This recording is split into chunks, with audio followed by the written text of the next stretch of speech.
মই লীলা দেৱী যোৱা বৃহস্পতিবাৰে আমি গৈছিলোঁ ভীমাশংকৰ মন্দিৰলৈ। এয়া এইখিনিৰ পৰা খালী ভৰিৰে যাব লাগে আৰু ইয়াতে ঘণ্টা আছে, ঘণ্টা বজাই আমি যাত্ৰা কৰিছোঁ খালী ভৰিৰে যাবলৈ।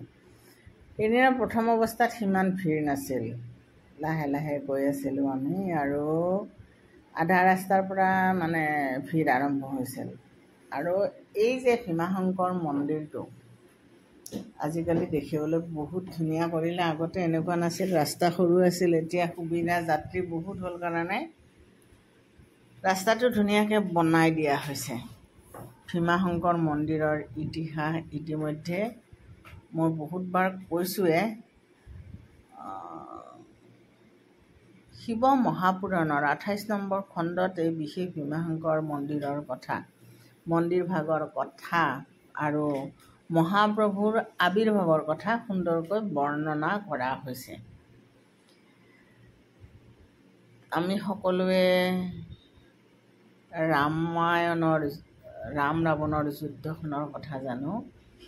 সেই ৰাৱণৰ ভায়েকৰ নাম আছিল কুম্ভকৰ্ণ আৰু কুম্ভকৰ্ণৰ পুতেকৰ নাম আছিল ভীমাসুৰ।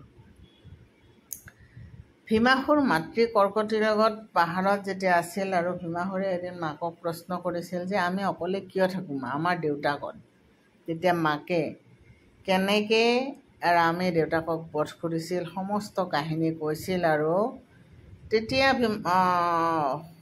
সৰু আছিল যদিও ভীমাসুৰে গোটেই কথাখিনি উপলব্ধি কৰিছিল, শাস্ত্ৰীয় জ্ঞান সৰুৰ পৰা আছিল আৰু মহা জ্ঞানী আছিল সৰুৰ পৰাই। আৰু তেওঁ জানিছিল যে যিহেতুকে মহাপ্ৰভুৱে এই গোটেই কথাবোৰ জানে আৰু বিষ্ণুৱে যিহেতু ৰূপ লৈ তেওঁৰ দেউতাকক বধ কৰিছে, গতিকে তেওঁ সৰুৰ পৰাই ব্ৰহ্মদেৱক আৰাধনা কৰাত লাগিল আৰু তেওঁ ভাবিলে যে তেওঁ ত্ৰিলোকৰ অধিপতি হ'ব এদিন, মানে স্বৰ্গ মৰ্ত পাতালৰ অধিপতি হ'ব। আৰু সেইকাৰণে তেওঁ ধ্যানত বহে আৰু তেওঁৰ ধ্যানত সন্তুষ্ট হৈ ব্ৰহ্মাদেৱে তেওঁক বৰদান কৰে বলশালী হোৱাৰ, আৰু তাৰে বলত বলীয়ান হৈ তেওঁ সকলোৰে ওপৰত অত্যাচাৰ আৰম্ভ কৰে। তেওঁ প্ৰথমতে পৃথিৱীৰ লোকত আক্ৰমণ কৰে আৰু তেতিয়া প্ৰথম কামৰূপ ৰাজত আক্ৰমণ কৰে আৰু কামৰূপ ৰাজক বধ কৰাৰ উদ্দেশ্যে তেওঁ কাৰাবন্দী কৰি ৰাখে। আৰু ইয়াতে কাৰাবন্দী কৰি ৰাখে। কাৰাগাৰতে কামৰূপ ৰাজে শিৱলিংগ, মাটিৰে শিৱলিংগ স্থাপন কৰি ইয়াতে আৰাধনা কৰিছিল। কিন্তু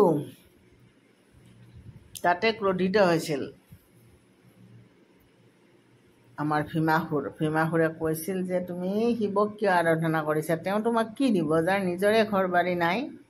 তেতিয়া কামৰূপ ৰাজে কৈছিল যে তেওঁৱে সকলো দাতা, তেওঁৱে আদি অনাদি অনন্ত, তেওঁ সকলো কৰিব পাৰে, তেওঁৰ কৃপা অবিহনে কোনেও একো কৰিব নোৱাৰে। তেতিয়া ভীমাসুৰে কৈছিল যে চাবা, মই স্বৰ্গ জয় কৰি শিৱকো মোৰ তলতীয়া কৰিম। আৰু তেনেকৈ স্বৰ্গৰ দেৱতাসকলৰ ওপৰতো অত্যাচাৰ কৰিছিল আৰু দেৱতাসকলে মহাপ্ৰভুৰ ওচৰত শৰণ লৈ কৈছিল যে এই ভীমাসুৰৰ কিবা এটা কৰিব লাগে আৰু নহ'লে কোনেও শান্তিত থাকিব নোৱাৰে। তেতিয়া মহাপ্ৰভুৱে কৈছিল যে মৰ্তত মোৰ আটাইতকৈ প্ৰিয় ভক্তৰ ওপৰতে অত্যাচাৰ কৰি আছে আৰু স্বৰ্গত কি নকৰিব। গতিকে মহাপ্ৰভুৱে মনতে পণ লৈছিল যে এই অসুৰক এটা শিক্ষা দিব লাগিব।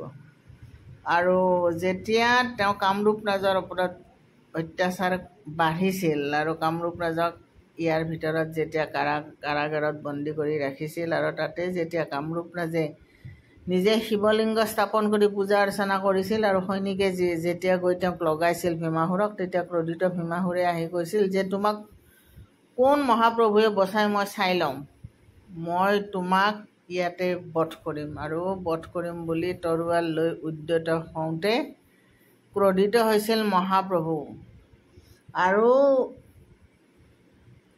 ভীমাসুৰৰ তৰোৱালখন কামৰূপ ৰাজৰ ওপৰত নপৰি শিৱলিংগৰ কাষত পৰিছিল। আৰু তেতিয়াই তাৰ পৰা আবিৰ্ভাৱ হৈছিল মহাপ্ৰভু। আৰু যুদ্ধ কৰি বধ কৰিছিল ভীমাসুৰক আৰু তাৰ লগে লগে তেওঁৰ সৈনিকসকলকো বধ কৰিছিল।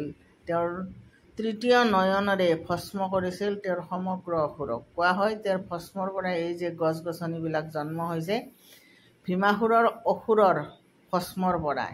মহাপ্ৰভুৱে কৈছিল যে এই অসুৰৰ ভস্মৰ পৰাই যাতে গছ গছনিবোৰৰ উৎপন্ন হয় আৰু ক্ৰোধিত মহাপ্ৰভুৰ গাৰ পৰা বৈছিল এই নিজৰাটো কিলু কিলু সুৰেৰে বৈ থকা। তেওঁ যাব বিচৰাতে কোনো যাব দিয়া নাছিল। কৈছিল যে যুগে যুগে যিয়ে যেতিয়া বিপদৰ সন্মুখীন হ'ব আপোনাক যাতে স্মৰণ কৰি ফলপ্ৰাপ্তি লাভ কৰে তাৰ বাবে আপুনি থাকি যাওক। আৰু তাতে থাকি গৈছিল মহাপ্ৰভুই লিংগৰূপে। তেওঁ কৈছিল যে যিয়ে যেতিয়া অসুবিধাত পৰিব বিপদত পৰিব মোৰ ওচৰত শৰণ ল'লে তেওঁ মুক্তি লাভ কৰিব।